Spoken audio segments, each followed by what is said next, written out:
ലിസ്ബത്ത് സോയിലിലേക്ക് എല്ലാവർക്കും സ്വാഗതം. ഇന്നത്തെ എൻ്റെ വീഡിയോയിൽ ഞാൻ കാണിക്കുന്നത് നമുക്കെങ്ങനെ ലവലോലിക്ക കുറേ കാലം കേടുകൂടാതെ സൂക്ഷിക്കാം എന്നുള്ളതാണ്. പിന്നെ അത് വെച്ചിട്ടുള്ള അച്ചാറും.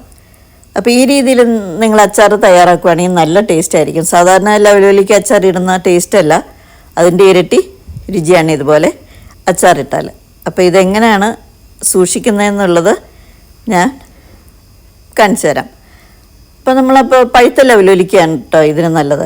അപ്പോൾ ഒരു ദിവസം നമുക്ക് ഒത്തിരി പഴുത്ത ലവലോലിക്കൊന്നും കിട്ടത്തില്ല, കുറേശ്ശെ ആയിരിക്കും കിട്ടുന്നത്. അപ്പോൾ നമ്മൾ ആ കിട്ടുന്നതനുസരിച്ചിട്ട് ഫ്രിഡ്ജിൽ വയ്ക്കാം. കുറേ ആകുമ്പോൾ നമുക്കിത് ഉണങ്ങിയെടുക്കാം.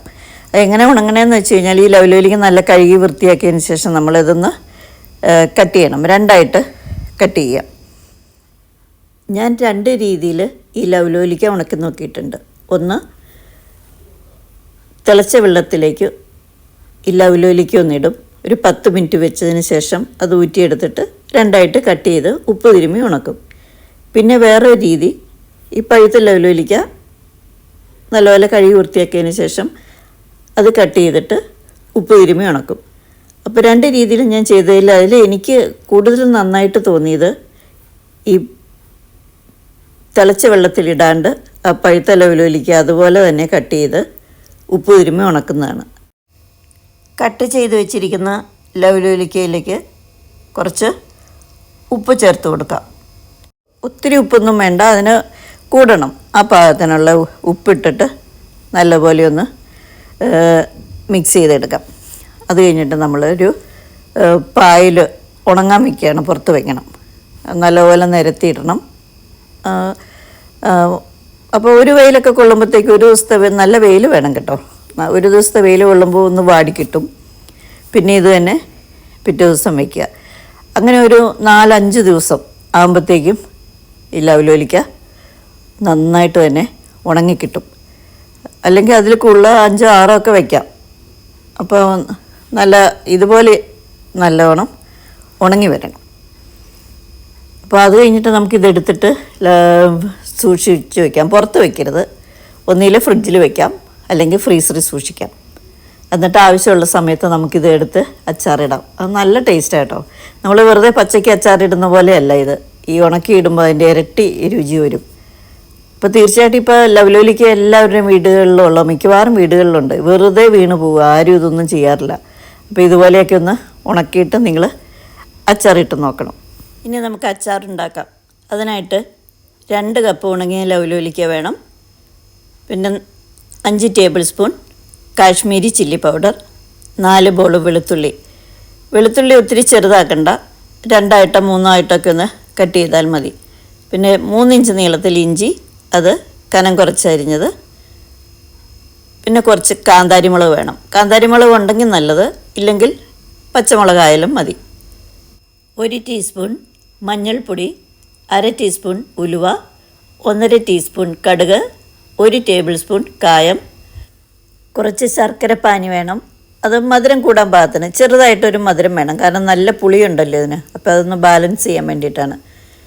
പിന്നെ നമുക്ക് വെളിച്ചെണ്ണ, ഉപ്പ്, വിനീഗർ, വെള്ളം, ഇത്ര ഐറ്റം കൂടെ ഇതിന് വേണം.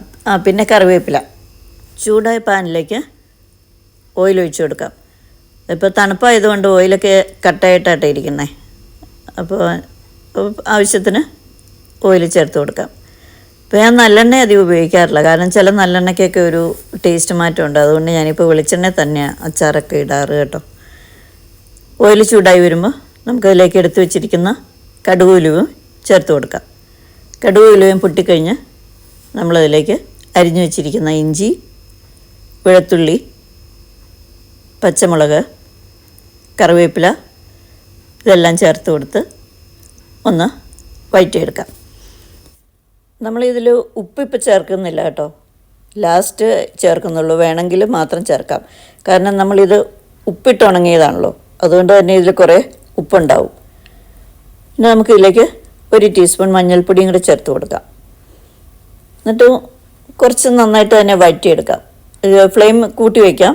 കൂട്ടി വെച്ചിട്ട് തന്നെ ഒത്തിരി ചുമന്ന് വരുമൊന്നും വേണ്ട, പക്ഷെ എന്നാൽ ഒരുവിധം ഉള്ളിയൊന്നും വഴണ്ട് വരുകയും വേണം. ഉള്ളി ഇപ്പോൾ പാകത്തിന് വഴണ്ട് വന്നിട്ടുണ്ട്. ഇനി നമുക്കിതിലേക്ക് കായപ്പൊടി ചേർത്ത് കൊടുക്കാം. കായപ്പൊടി ചേർത്ത് കൊടുത്ത് ഒന്ന് മിക്സ് ചെയ്തതിന് ശേഷം നമുക്കിതിലേക്ക് മുളക് പൊടി ചേർത്ത് കൊടുക്കാം. മുളക് പൊടി ചേർത്ത് കൊടുത്ത് അതിൻ്റെ പച്ചപ്പൊക്കെ ഒന്ന് പോകണം.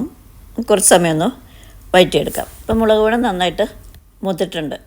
ഇനി നമുക്കിതിലേക്ക് എടുത്തു വെച്ചിരിക്കുന്ന ലവലോലിക്ക ഒന്ന് ചേർത്ത് കൊടുക്കാം. അതും കൂടെ ചേർത്ത് കൊടുത്ത് ഒന്ന് ചൂടാക്കിയെടുക്കാം. ഒത്തിരി വഴറ്റൊന്നും വേണ്ട, ഒന്ന് ചൂടായാൽ മതി. ഇനി ഇതിലേക്ക് ഒരു 1.5 കപ്പ് വെള്ളവും ഒരു 1/2 കപ്പ് വിനീഗറും കൂടെ ചേർത്ത് കൊടുക്കാം. വെള്ളം വേണം.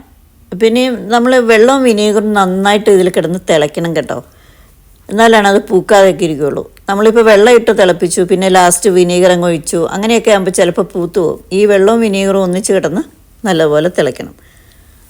അങ്ങനെ ആകുമ്പോൾ ഇതൊരിക്കലും പൂത്തു പോവില്ല. പിന്നെ കൂടുതൽ ഗ്രേവി വേണമെന്നുള്ളവർക്ക് കുറച്ചും കൂടെയൊക്കെ വെള്ളം ചേർക്കാം കേട്ടോ. എന്തായാലും നേരത്തെ വെള്ളം വേണം. ഇത് തണുത്ത് കഴിയുമ്പോൾ ശരിക്കും അങ്ങോട്ട് തിക്കാവും. വിനീഗറും പുളിപ്പുണ്ടെങ്കിലും ലവലോലിക്കയ്ക്ക് നല്ല പുളിപ്പുണ്ട്, എന്നാലും കേടുകൂടാതെയൊക്കെ ഇരിക്കാനും ഒരു ടേസ്റ്റിനും ഒക്കെ വേണ്ടിയിട്ട് നമ്മൾ വിനീഗർ ചേർക്കണം. ഇനി നല്ലതുപോലെ ഇതൊന്ന് തിളയ്ക്കണം. ഇത് 2-3 മിനിറ്റ് നേരം നന്നായിട്ട് തിളയ്ക്കണം. ഇത് വേവാനൊന്നുമില്ല, ഇത് ഇരിക്കും തോറും അലുത്ത് വന്നോളൂ. ഇപ്പോൾ നല്ലോണം തിളച്ച് കുറുകിയൊക്കെ വന്നിട്ടുണ്ട്. ഇനി നമുക്കിതിലേക്ക് കുറച്ച് മധുരം ചേർത്ത് കൊടുക്കാം. അത് ഇഷ്ടമുണ്ടെങ്കിൽ മാത്രം ചേർത്താൽ മതി. പക്ഷേ ഇതിന് നല്ല പുളിപ്പുണ്ട്. വിനീഗറിൻ്റെ പുളിപ്പ്, ലവലോലിക്കയുടെ പുളിപ്പ് എല്ലാം കൂടെ വരുമ്പം ഇച്ചിരി പുളിപ്പ് അധികം തോന്നും. അപ്പോൾ അതൊന്ന് ബാലൻസ് ചെയ്യാനായിട്ട് ഒരു പൊടിക്ക് മധുരം, ഒത്തിരി മധുരമൊന്നും വേണ്ട. ഞാൻ 4 ടീസ്പൂൺ ശർക്കരപ്പാനി ഇതിൽ ചേർത്ത് കൊടുത്തു. അപ്പോൾ പാകത്തിനായി എല്ലാം. ഒരു പൊടിക്ക് ഉപ്പും കൂടെ ഞാനിതിൽ ചേർത്ത് കേട്ടോ. കുറച്ച് ഉപ്പിൻ്റെ കുറവുണ്ടായിരുന്നു, കുറച്ച് ഉപ്പും കൂടെ ഞാനിതിൽ ചേർത്തായിരുന്നു. പാകത്തിന് ഉപ്പും എരിവും പുളിയും മധുരവും എല്ലാം ഉണ്ട്. ഒരു പ്രത്യേക ടേസ്റ്റ്, അടിപൊളി അച്ചാറാട്ടോ. സാധാരണ ലവലോലിക്ക അച്ചാറിടുന്നതിലും വേറൊരു ടേസ്റ്റ് ഇതിന്. ഇത് നല്ല പുളിയുള്ള ലവലോലിക്കയാണല്ലോ. ഇതിൻ്റെ തന്നെ നല്ല മധുരമുള്ള ടൈപ്പ് ലവലോലിക്കയും ഉണ്ട്. ഇപ്പം ഞാൻ അത് നട്ടിട്ടുണ്ട്. അത് ഈ വർഷം കായ്ച്ചിട്ടുണ്ട്. ഇനി അടുത്ത വർഷം കായ്ക്കുമ്പോൾ ഞാനത് കാണിച്ചു തരാം. ഈ ലവലോലിക്ക കൊണ്ട് നമുക്ക് ജ്യൂസ് ഉണ്ടാക്കാം, അതുപോലെ വൈൻ ഉണ്ടാക്കാനും ഒക്കെ പറ്റും. ഇപ്പോൾ മിക്ക വീടുകളിലും ഈ ലവലോലിക്കയൊക്കെ ഉണ്ട്, അല്ലെങ്കിൽ നമ്മുടെ അടുത്ത വീടുകളിലൊക്കെ കാണും. ഇത് ഉണ്ടാകുമ്പോൾ നിറയെ ഉണ്ടാവും കേട്ടോ. ഇപ്പോൾ ഈ വർഷം ഞങ്ങളുടെ വീട്ടിൽ ധാരാളമായിട്ടുണ്ടായി. അപ്പോൾ ശരിക്കും അത് തീരാറായ സമയത്താണ് ഞാൻ നാട്ടിൽ ചെല്ലുന്നത്. അപ്പോൾ ഉള്ളത് ഞാൻ കളയാതെ എടുത്തു വെച്ചു. ഇതുപോലെ ഉണക്കിയൊക്കെ എടുത്തുകൊണ്ട് നമുക്കിത് തോന്നുമ്പോഴൊക്കെ അച്ചാറിടാൻ പറ്റുമല്ലോ. അപ്പോൾ നിങ്ങൾ ഇതുപോലെയൊന്നും കളയരുത്. എന്ത് ഫ്രൂട്ടാണേലും ഇതുപോലെയൊക്കെ നമുക്ക് ഉണക്കിയൊക്കെ വയ്ക്കാൻ പറ്റും.